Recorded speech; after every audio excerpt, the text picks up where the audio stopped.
We absolutely need a mind shift in the schools. See, my kid is not even 7, and no disrespect to the school that he's going to, but it still seems to me that some of the things that they are made to learn and the way that they are made to learn, I have to question to what end. And even when I see them learning like this, and I ponder about the kind of things that I spent so much time learning back at school, to what point was that? I simply cannot fathom the answer. Maybe that time would have been better utilized, maybe just playing, nothing else. Maybe just playing, or maybe just curiously, rummaging through through some encyclopedias or something like that out of fun. In social sciences, I remember we had to actually memorize the natural resources and the weather conditions in various states. I don't remember anything from that. I know much more about that by reading the newspaper and by just interacting with the whole world. Similarly, about so many different countries, I learned about the natural resources like coniferous trees and this and that, deciduous trees, this and that. To what end was I memorizing those things? I'm not saying that we should spend that time learning about higher level maths in class 8, but could we not have maybe utilized that in trying to build something with our own hands? Hello everyone. Welcome to another edition of Contra Minds. In this episode, I am talking to Professor Jeevanjyoti Chakraborty. Professor Jeevanjyoti Chakraborty is a faculty at IIT Kharagpur. His interests include fluid mechanics, solid mechanics, and electrochemistry. His research includes in lithium-ion batteries, electric storage, and many new emerging areas. What differentiates Professor Jeevanjyoti from other academicians that I've seen is he's built a platform that acts as a bridge and a conversation with students, parents, and the entire ecosystem at IIT Kharagpur. He's having a blog where he talks about his vulnerabilities, what he's gone through his life, and therefore he really breaks down the curtains so that students can reach out to him in a more transparent and an approachable manner. He's somebody who is actually interested in what does it make to make STEM learning interesting. He's done a lot of work in that area and some of his content is really, really interesting. That's really where I met Jeevan and his work. I began my conversation by asking him what does it take to learn and what are the various principles that he believes that we need to apply right from our schools, in our colleges, and at our workplace. He had very interesting perspectives, and I really loved my conversation with Professor Jeevanjyoti. Over to my conversation with Jeevanjyoti. Today's episode is proudly brought to you by Effortless. Effortless is the ultimate solution for startups and SMBs seeking seamless money management and compliance handling. Effortless wasn't just created by anyone. It was crafted by chartered accountant turned entrepreneurs who understand the pulse of startups and SMBs. Visit www.goeffortless.ai and embark on a journey that will redefine the way you do business.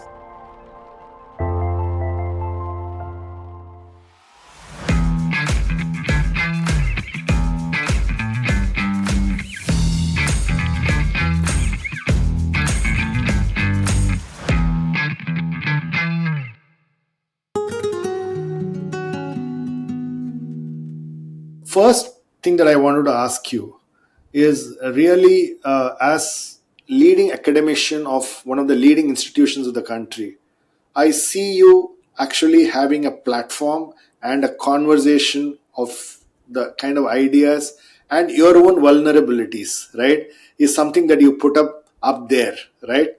And what's the real driver for that? Well, the motivation goes back to my student days. So, as you probably know, I was a student here at IIT Kharagpur itself, an undergraduate student, and then I did my PhD also here. So all through my 20s, I have been in close contact with professors much more than I have been with my parents.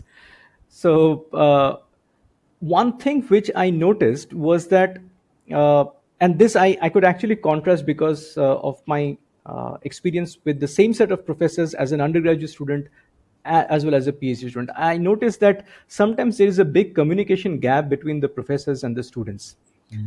We have to remember that professors are also very much flesh and blood human beings. This is something which is sometimes not quite appreciated by the student community. So we have our faults, we have our hopes and aspirations, we absolutely have our jealousies and all the human flaws that come with it.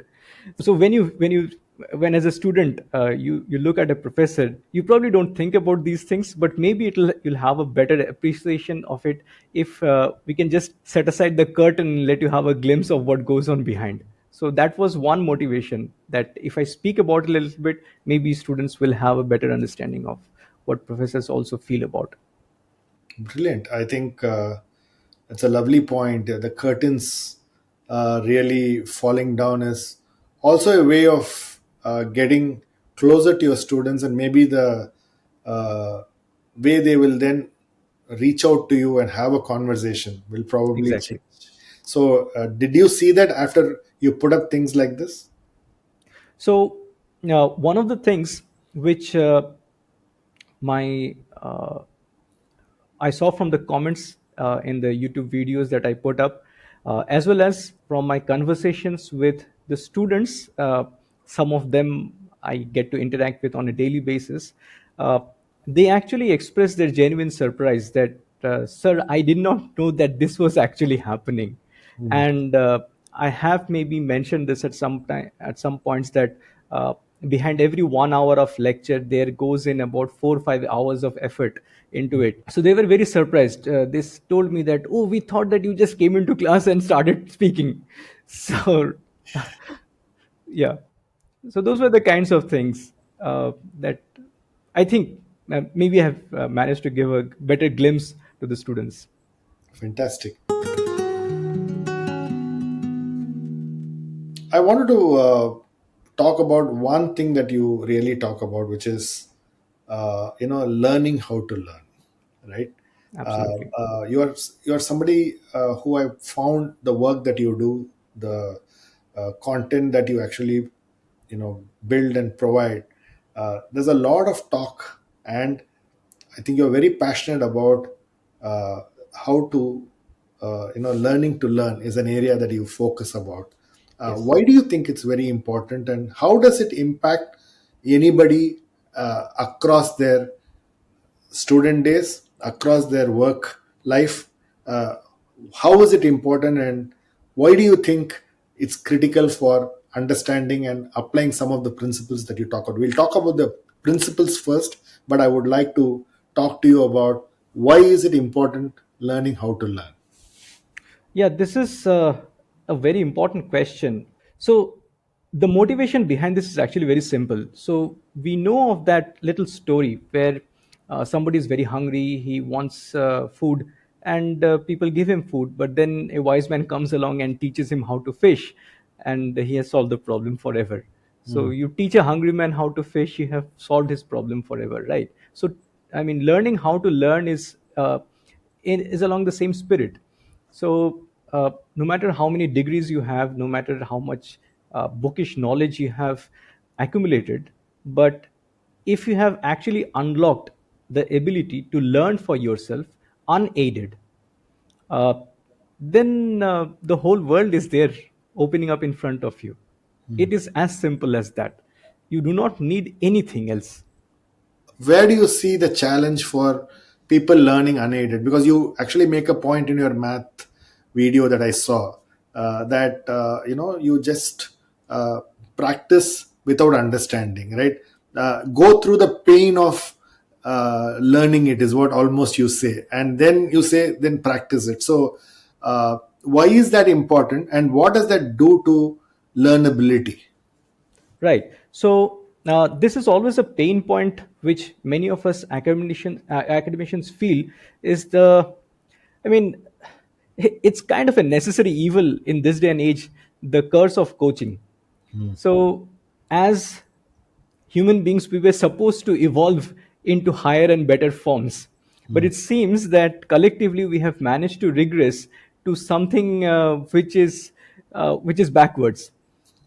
So, I mean, you see, I mean, maybe during our parents' time, or maybe even our grandparents' time, people with just a matriculation degree were really mature. They could figure things out in life for themselves, but that ability has kind of magically disappeared. Like a 16-year-old kid now, it is really a kid. So, I mean, he may know a lot of formulas, he may be very adept at doing so called problem solving, competitive examinations, and this and that. But this ability to unlock things for himself and to carve out things for himself or herself, so this is something which is sorely missing in the mass group of students. I mean, of course there are students who are doing Correct. absolutely brilliantly well for themselves, but I think on an average we have regressed to a lower form. So this is something which I personally feel, and I share this feeling with many of my colleagues, that we need to uh, bring this message home to the students that look, the way that you prepared for these competitive examinations, where it was kind of given to you in capsule form, and you, I wouldn't say you mugged up things, because there was definitely an application of your brain, but it was presented to you in such a very, I mean, like a plugged in organized fashion. That is not how it is supposed to work. It has to be the knowledge which is not it at your fingertips. It is supposed to be in a very amorphous, very uh, unclean form, from which you have to extract the things which you need to learn. So where is that ability?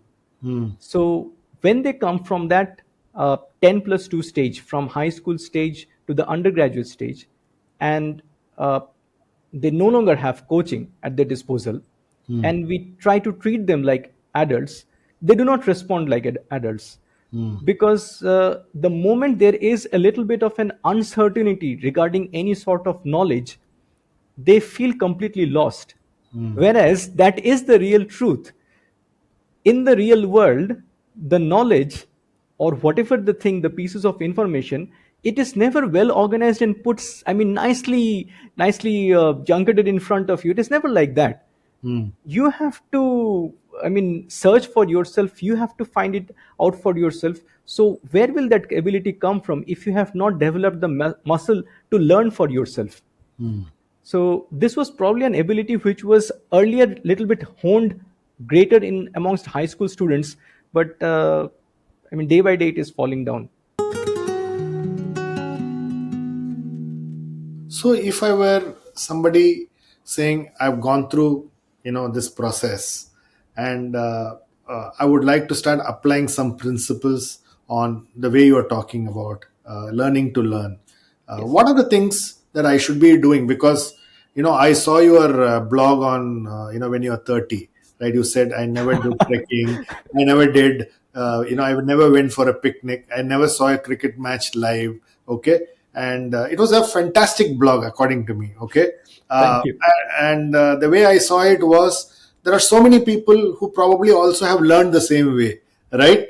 So which means that if I have to apply some of these principles, okay, how do I start uh, learning to learn? So what are the principles? How do I really start? Because I may be working in an organization, right, and Yes. suddenly I'm thrown this, it's not like a standard pack that's given to me. They say go figure it out. Okay, Exactly. and so how and where should I start? So this is like muscle. Hmm. Okay, you cannot just expect yourself to uh, be an expert in this overnight, Hmm. just because your boss expects you to. This is my feeling. Hmm. So this has to be developed gradually. Hmm. So a kid who is in maybe in class 6, class 7, now he has in front of him as his first duty uh, to study from his textbooks, and that is very neatly packaged. Hmm. But if he just applies his mind a little bit, he will, or she will just discover for herself that there are certain aspects to it where there is a little bit of vagueness. Hmm. There is a little bit. of that nebulous quality which is often swept under the carpet. And that is an opportunity which is present right in front of their eyes in their textbooks itself. Okay. Now, why not pull at that thread? Instead of sweeping it under the carpet, why not pull at that? Now, searching for something is so very easy. In fact, it is so very easy that it is hard to decide what to take. Right. So, my suggestion is that students should make it a point right from their high school to start exploring things on their own. They should. So this is like the very primitive form of a research kind of thing. I'm suggesting to them. They should absolutely develop a habit of reading the newspaper, like the actual newspaper. And I don't mean the Facebook news feed, the actual newspaper, which is serious news. I'm not saying that you follow politics, maybe set that aside for your 30s and 40s, but look at the business page, look at the science page, maybe look at the geopolitics page, and you will see that it is littered with uncertainty. That is how the world works. So if in your high school you acclimatize your mind, you develop your mental muscles to get familiar with that kind of an uncertainty, later on when you have to deal with the real world, when your boss says go figure it out, you will not feel that you have been thrown without knowing swimming into the deep end of the pool. Okay. So that thing has to be developed. So this is my feeling. I mean, these are some little things which every student can do right from their high school. They can open their textbook, they can pull at various hints of vagueness, they can open up the newspaper, uh, accept the uncertainty, the chaos that is lying all around them, and get going from there. So tell me, can you explain it with an example, the vagueness that's lying underneath for, for me to understand how do you define the vagueness? So for example, when I did differential equations, okay, Right. I had a certain method, I solve it, I get out of it, but I had no clue of what does this mean in the real world, right? Or probably I had no view of what does this mean? Why am I doing all of this, right? So is that the vagueness that you're talking about, or do you would you have expected me to go explore what does this really mean? Where do I apply this? Is that the vagueness that you're talking about? Um, so the example that you have given is from maths is actually simultaneously the best and the worst example. The reason is there are certain parts to maths which are absolutely beautifully organized. So the pure parts of it, maybe the algebra side and things like this, that is absolutely beautifully organized. There is no doubt, no ambiguity about it. It is as clean as they come, and as divorced from the real world as they come. So, which is why a student who is quote unquote good in studies has a natural inclination to maths when they are young, because it is so very definite, so very well organized. Nothing is as well organized as this. At the same time, maths is full of uncertainties. So this is from the point of view of applied mathematics. So students at the high school level, they are not exposed to these differences of pure maths and applied maths. But if you just think about it, uh, some of the word problems which are posed in high school, maybe as part of linear simultaneous equations, maybe quadratic equations, some of those word problems which involve maybe the ages of family members, the maybe something to do with uh, prices, markets, things like this. These have absolutely, some uncertainty baked into them. Now, it would be the hallmark of an absolutely brilliant and excellent teacher who would probably highlight these kinds of uncertainties to the students before actually launching into the illustration of that, or the use of that problem for solving the equation. Uh, I fear that is not so most of the cases, because most of the teachers are so pressed for time, they would rather utilize the time to illustrate the maths and not just go into a philosophical rant behind it. But maybe once in a while, if they could just do this, and maybe even the students can do it for themselves, that look, here is a real world problem, and it has been actually shorn of all the uncertainties of all the real world jhamelas, and then it has been nicely organized into a beautiful problem. But Hmm. somebody had to do it. Hmm. Somebody had to do. So there was a leap of the level of abstraction from that real world thing to this nice, organized, beautiful piece of maths that has been presented to them. Hmm. But then I'm afraid maybe a high school student may not be mature enough to do that, which is why probably biology is a very nice thing to give as an example. Now, many students hate biology, myself included. I mean, I hated it more than history. So, but biology is actually beautiful. I mean, if when once you start appreciating it when you're a little bit older, so my suggestion is that maybe look at the biological things. See that if you look around you, there is biology all around you, and just imagine the kind of uh, the the leveling up of abstractions that people had to go through to make sense out of all of this, all the classifications, all the, encoding into various kinds of groups, all these various things that were done by decades and decades of scientists' effort. How much uh, people had to learn and figure things out on their own.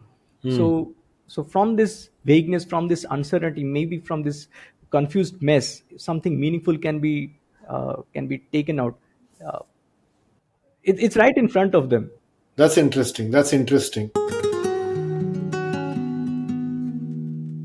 You also write in that blog that I never studied Shakespeare, and so actually, what does, and I'm sure you are reflecting on some of the stuff that you did as an youngster, but now when you are, when you're looking back, uh, maybe you're now, figuring out some of these classics and novels and things like that, and what does that tell you, and what are the learnings that you're having when you're actually doing deep research work that you're doing today? How is it helping you? So when I was doing my PhD, my PhD advisor, he told me that from school, the two most important things that we are using on a day-to-day basis is just maths and English. It's not science. Okay. It's maths and English that we're. I mean, that's the kind of work that I was doing. So it's mostly maths and to a certain extent maybe physics and a little bit of chemistry, but it was mostly maths and English that we were doing for writing our papers. Now, setting that aside from the actual jobs perspective, if we just think about it, see the way that we interact with the knowledge world is through words. I mean, all this communication that is happening right now is through words. And if we don't have a way about us with words, uh, we can't access anything, we can't unlock anything. And the way to do it, I think, is to learn from the masters. And masters means, I mean, read the novels, read the absolute great books that have been written. Now, that said, everyone doesn't have access to a very good English medium education. That is the reality that we have to contend with. Nevertheless, I think, uh, again, it's a question of mental muscles. And reading, writing, understanding words, I don't think it is necessarily limited to just English. So it can be Hindi, it could be Exactly. Bengali.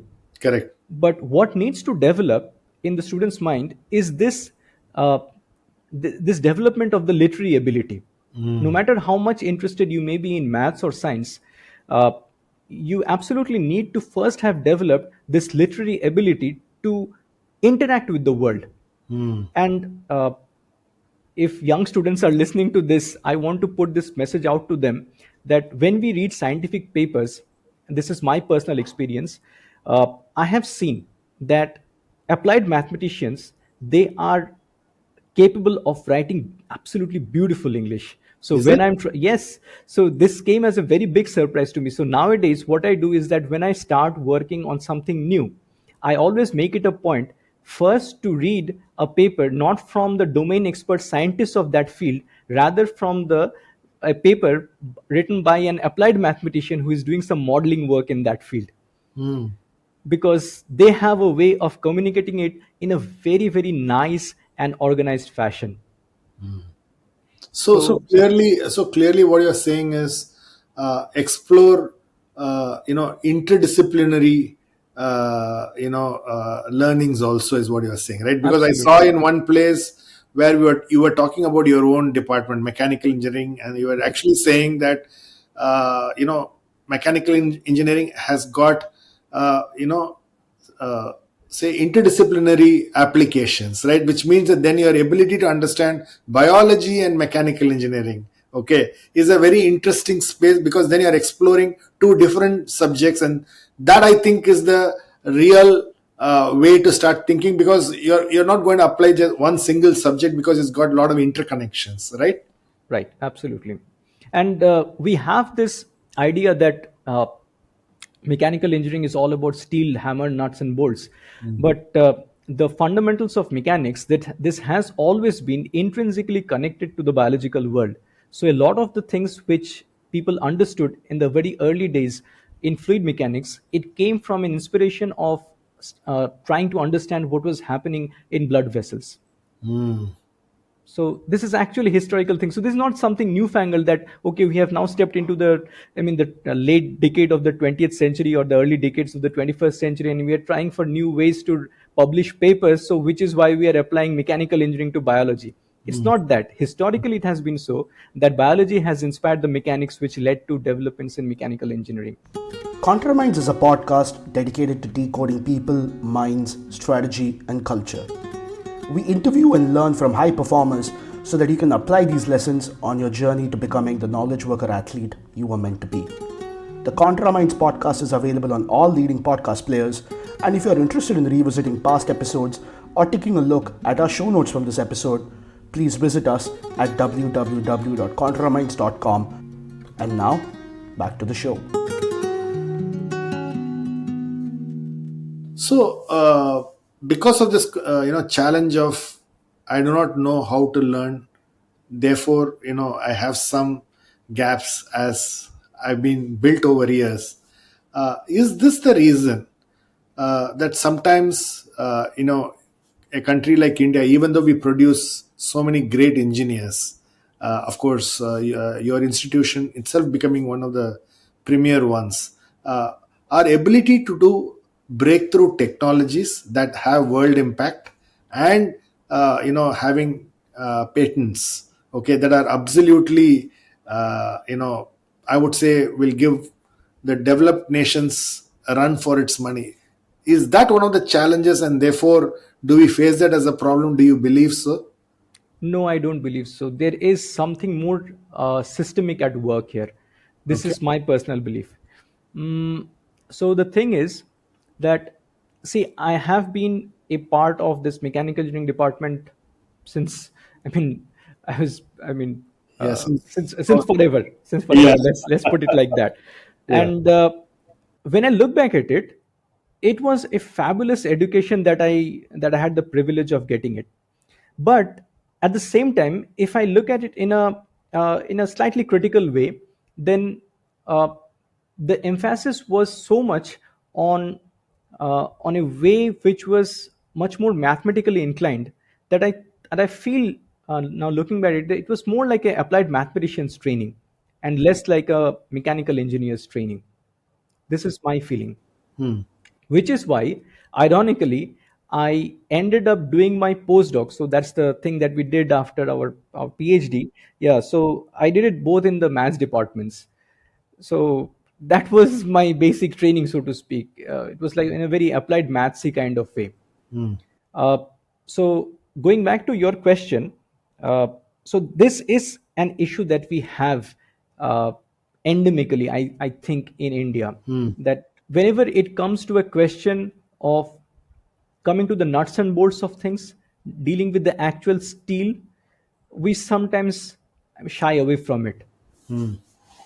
When I was abroad, I saw that people who had nothing to do with mechanical engineering, They were much more conversant than me in dealing with engines. They had this passion that they would open up the engine, they would tinker with it, and they had nothing. Their entire family had nothing to do with engineering, but this was something which was baked into their psyche. Mm. And unfortunately, in India, we don't have that culture. Mm. Somehow, we don't have. I don't know whether courage is the right word to use here, but sometimes I feel that we just don't have that mentality to tinker with things. So is that the reason you believe so? Because the This is my personal belief, and I may be completely no, way off. 100%, no, because you deal with the best of the best students, and then they go abroad, they work in top institutions, they work on fundamental research, and then you realize that they do such a great job, right? So therefore, is it the environment? Is it the art of curiosity and questioning that happens there? And None of that therefore, is it's that lacking. reason. None of that is lacking. Absolutely not. I Okay. mean, our students are curious. They are scientifically minded. Uh, and I'm talking about the best of the best students here. Yeah. But what is lacking is actually, this mental block of uh, taking up the courage to build things for oneself. And this was absolutely missing in me. Like, I did not have, truly speaking, an engineer's bone in my body. My God. Okay. Yeah, I've never built a machine. Hmm. I have never built a machine. I have solved so many differential equations in my life. Hmm. I am living my life almost like a mathematician, like an applied mathematician, Hmm. and which gives me great pleasure because it ties in very beautifully with the kind of undergraduate education that I have had. Hmm. So later on my junior batches, so now among the students that I'm teaching, we have a small group of students who are very much interested in the real nuts and bolts kinds of things. They are building cars here. We have a team car team. And truth be told, uh, they don't come close to me in terms of the formal mechanical engineering knowledge because they were born 20 years later than me. But in terms of actual hands-on knowledge of building things, they are far ahead in life than me. Hmm. These are just 20-year-old kids, 21-year-old kids. They are much, much more advanced than I am in Hmm. terms of actually building things, making things from scratch, and absolutely wonderful. I feel so proud of them. Okay. So therefore, what you are saying is really, allow yourself. One is, uh, you know, uh, tinkering around with things, which is really Absolutely, we about should give saying, ourselves this permission, and as parents, they should give their kids this permission that it is okay to break stuff, hmm, not out of malice but out of curiosity. hmm, hmm. That's interesting. And therefore, what then happens is it actually starts hitting you even at the workplace, right? Because clearly, more, even if you're a mechanical engineer with the kind of background and the education that probably we have from the top institutions, I'll go and do some computer programming, right? I don't do the hard stuff of, say, maybe robotics or building a new device or stuff that actually maybe just imagine that, can I build an alternative to steel, right? Kind of questions, okay, which then starts actually building in you a certain way of thinking, which is very critical, right? Right. So, Absolutely. so is that something that we can you can incubate it at the at the institute, or because you've actually seen it? Because now a lot of institutions are first, if you look at our conversation, you said change the way we learn, or reimagine the way we learn. The Absolutely. second one that you talked about was really about this whole thing about the fact that have some curiosity, but then learn to tinker around with things, right? Have the courage to do it. Okay.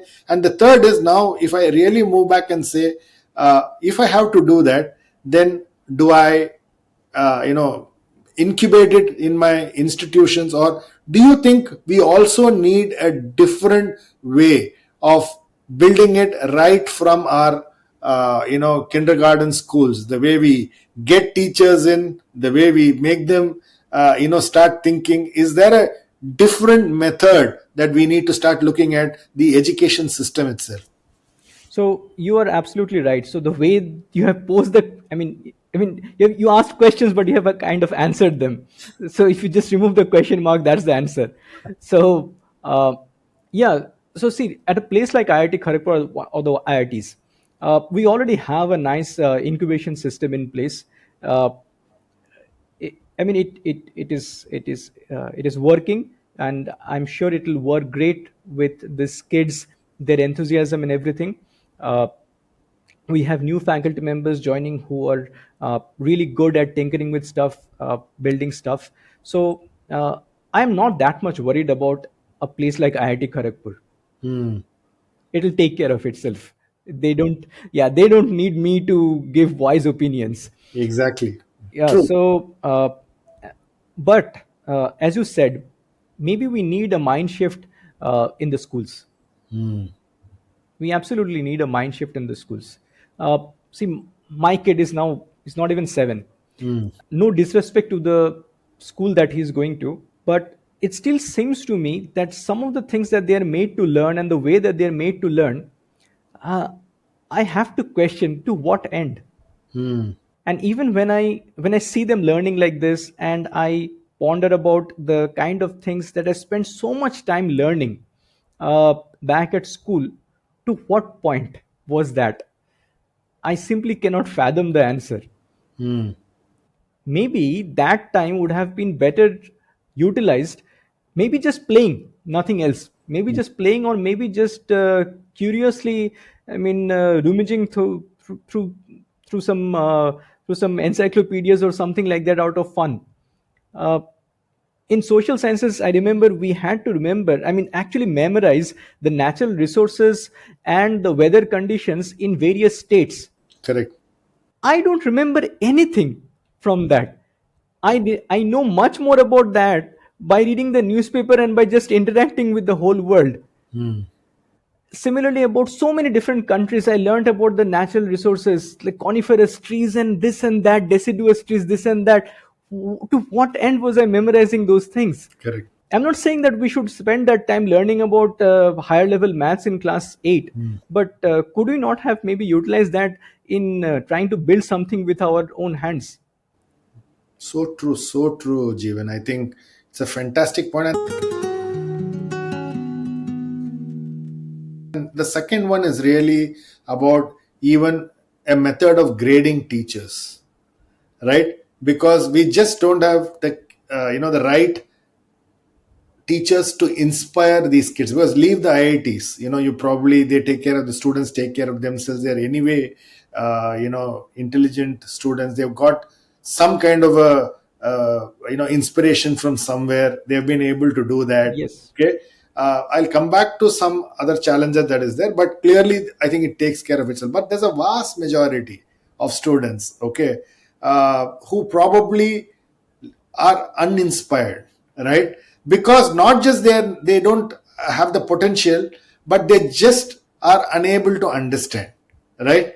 So is there a need for a whole grading of teachers, okay, which means that it's not just about me coming and teaching math in a school, but it's about how you teach, how you grade yourself, like how students are actually being graded. Okay, I think there is a time for teachers to be graded, is my sense. What do you think of that?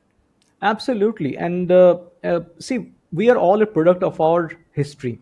Mm. So the way that I teach now, no matter how much self awareness I inculcate regarding the need of practical things, I still do end up teaching like an applied mathematician, because that has been my history. I cannot come out of it, just by clicking, like that. Okay. So in a similar fashion, our teachers in the schools, they are also very much a product of their own history, and we cannot just wish them into changing their methods overnight. And there is, in a country like ours, with such a huge variety of things and the requirements of standardization, it is very easy to sit in an AC room and speak about these things, big things.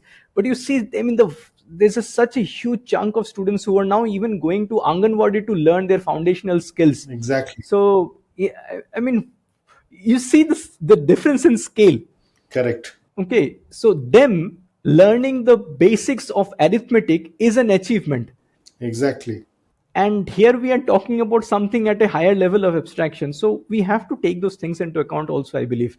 uh, having said that, yes, it is certainly true that there is a massive scope, I believe, for revision in maybe training our teachers to teach the kids in a better fashion. Fantastic. The other question that I have is, one of the challenges that I have seen is that we are in an interesting age where, if I look at the workplace, there are at least three generations of people with experience, right? Which is the youngsters, the middle age managers, and then there are these senior leaders, and these three generations have three different ways of working, right? That's one. The second one I realize is that when I look at a profession like doctors, Right. okay, what happens is that they have something called a continuing medical education. If I'm a doctor, it's not enough if I have actually become a doctor. Okay, every year there is a certain amount of number of hours that I need to spend to keep my license as a doctor. Okay, and that is a prerogative for me actually practicing my profession. Right. Okay, is there a need for a continuous engineering education? Okay, where I've passed as an engineer. Okay, but what is important is, I did not have AI when I graduated out of electrical engineering, right? Right. Or I probably did not ever think of a lithium ion battery, okay, which was something that's going to change the way cars are being built, or maybe how maybe power plants are going to be using solar panels and things like that, right? So therefore there is so much of change that what I also find is the curiosity to learn over my career, because that's affecting organizations, right? Absolutely. Yeah. Is that something that and maybe the world is not doing it, but maybe as a country where we have an ambition to be amongst the top developed nations of the world, maybe there are some changes that we need to bring at the school level, at the education level. Is it important for us to build these kinds of new mental models? Right. The lazy answer to that would be that since India is part of the capitalist system, capitalism will take care of everything, and competition will enforce people, engineers, so aging engineers to necessarily upskill themselves, learn new things, so that they are relevant and they don't get chucked out of the by the youngsters. So Yeah. capitalism will take care of everything. That would be the lazy answer. And now. To not give the lazy answer would be that yes, it would be very nice to have something in place like that, where people are actually encouraged to spend a formal amount of their professional time, a set formal amount of their time in continuously upgrading themselves, and not by these kinds of completely revolutionary changes like AI, but Hmm. in general in a very steady fashion, that you keep on upgrading yourself, you invest some time in your upskilling, in your learning, and that's where learning how to learn would be that ability would be most effective. And again, from the academic world, when I was doing my postdoc, it was a regular occurrence to meet a number of faculty members from China who were already older than I was back then. I asked them, so why is it so common to see you guys here? So they told me, oh, our government has this system. Hmm. So we necessarily have to spend in time in the good universities abroad. So I thought that this was something that they were doing out of their own accord, and no, it was not. So it was actually enforced by the government, by their government, Hmm. that they would visit places like Oxford, Cambridge, Harvard, and it would be completely government funding, and they would spend a year there, year and a half, and go back with the upgraded knowledge and skills. Fantastic. So really, Jeevan, what you're really saying is a method for the higher the NITs and IITs and any engineering institutions or universities really find a way of doing it, getting the early education system in some kind of a manner where you really look at, for example, if you have a CIBIL rating for us to take loans. Why can't we have a CIBIL rating for actually for learning, right? Huh? Yeah. I mean that is, I mean, truly emblematic of your podcast name, Contra Minds. So because otherwise, I don't think like how you have said, the Chinese actually enforcing a certain way of go learn from the best and bring it back to our country, right? That's something Yes, that they that do. has been institutionalized. Has been institutionalized. Similarly, if I was working somewhere, you are given certain amount of budgets, okay, as a part of your CTC, where you have to go and spend a couple of days in, say, I may come from a tier 3 institute, but I go to a tier 1 institute, okay, and I'm challenged in a form that when I come back, I basically then get better, right? Because I'm hungry, I'm actually looking. So I think if we have to take your principle of how do we learn to learn, okay, some of these I would say different aspects of thinking need to be brought in if we really have to excel and be the best in the world in terms of leading it, right? Today, for example, there is rationing of GPUs, right? Yes, And as a country, are we ready to actually lead it? Because if we did have the first principles thinking, maybe that's really where it could have got us. But we are now going to be 20 years behind, which means that how do you get ahead? These are some of the challenges that I see. And would you agree with me on that? absolutely, absolutely. And just to go back to that point regarding the continuous training, actually, I'm not so much worried about the academic institutions in India because uh, as things stand, we do have quite a few programs where we are encouraged for going for these kinds of things. But maybe at the non academic professional world, I don't know what the system is. You can probably tell that better. So, if there is such a more formalized, institutionalized system, then I think it would be really, really helpful. No, there's nothing like that. So, which means that I have a training budget, and it's a part of the training budget, which is it's almost like how I did my schooling, right? There is a school. I have a son. I just drop him in the school, and he has to pass. I don't really care whether he learns or not. That's how I went through my school, right? And by God's grace, I think I passed, and by luck, I actually was successful, right? It's all by accident, right? So I think institutionalizing it, and therefore organizations need this institutionalization. And Right. this whole thing about STEM education that you talk about, the way you need to really then get people to actually put hands-on working into their lives and building some kind of I would call it a rating system, okay, which really is not about penalizing you but actually motivating you to actually be relevant. Because I think there's a very big discussion in somewhere I read saying that it's no more about because the life cycle of organizations are actually getting lower than the professional life of people, okay. That is scary. Yeah, which means that if I actually if my company actually has a life cycle of only 15 years while I'm going to work for 60 years, and I'm working in a top company and some technology disrupts my company, uh, there is actually a budget that they are talking about in the CTC or in the package where I have to give to because some certain jobs will actually vanish, Right. right? Which means that I have to reskill myself, right? And therefore, as a part of your severance thing, you also have to give a budget for reskilling.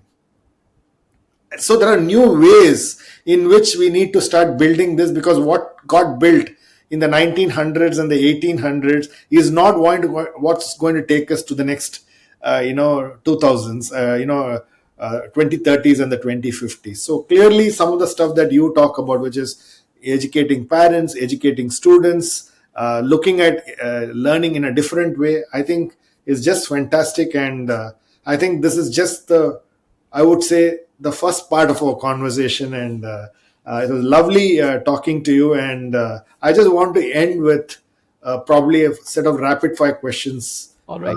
for you. So the first question that I have for you is, how do you define success? Well, impressing myself. It's an internal validation of yourself, Yes. right? Fantastic. The second question is, what would be your advice to a 18-year-old in an university today?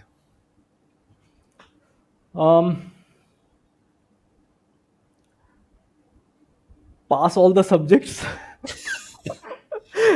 On a more serious note, so learn time management. That solves everything. Absolutely everything. It's a cliche. It sounds like an Instagram post, but learn time management. It will solve all problems, and be realistic. Beautiful. Beautiful.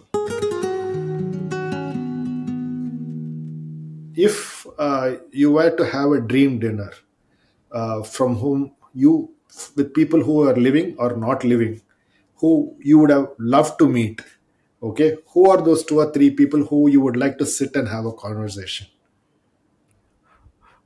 You're going to make me cry. So, from my personal life, I would bring back my grandparents. Fantastic. I'd Okay. bring back my grandparents and tell them that I have done all right. Okay. Beautiful. And if I had to go to some historical character, I'm from mechanical engineering. Can I have can I have 3 people? Yeah, of course. So Sir Isaac Newton, Okay. Leonard Euler, Okay. and Cauchy, Augustine Cauchy. Why? Well, Isaac Newton, I understand, but the rest of Yes. the 2 people, why? So Euler was a mathematician, but he had tremendous influence in mechanical engineering as well as many of the other applied sciences and the kind of things that I personally do. Euler, he Okay. was the greatest of them all, and Okay. Cauchy is like he was solid mechanics. So I'm solid mechanics guy. So, and he did not find, too much kindliness from his colleagues back in the day because. He was a different kind of teacher, but he was an absolutely fantastic uh, researcher. So I would very much like to have. Maybe I would piss him off, but Brilliant.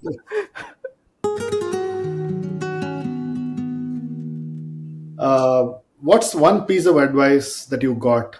You must have got lots, but that you still remember and value even today.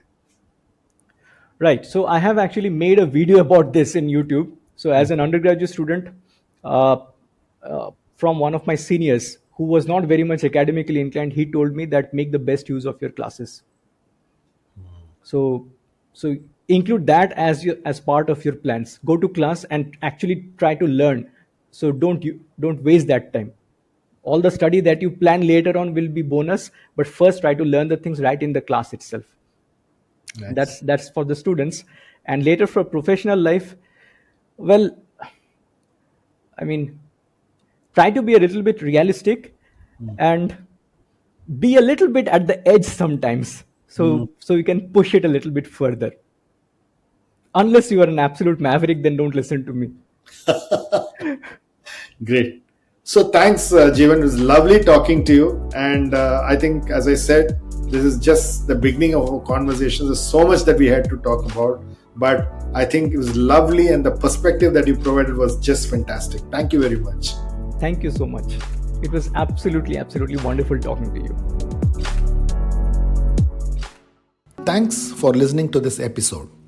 For selected links and detailed show notes, visit www.contraminds.com. Follow ContraMinds on social media and let us know who you would like to see next on the podcast.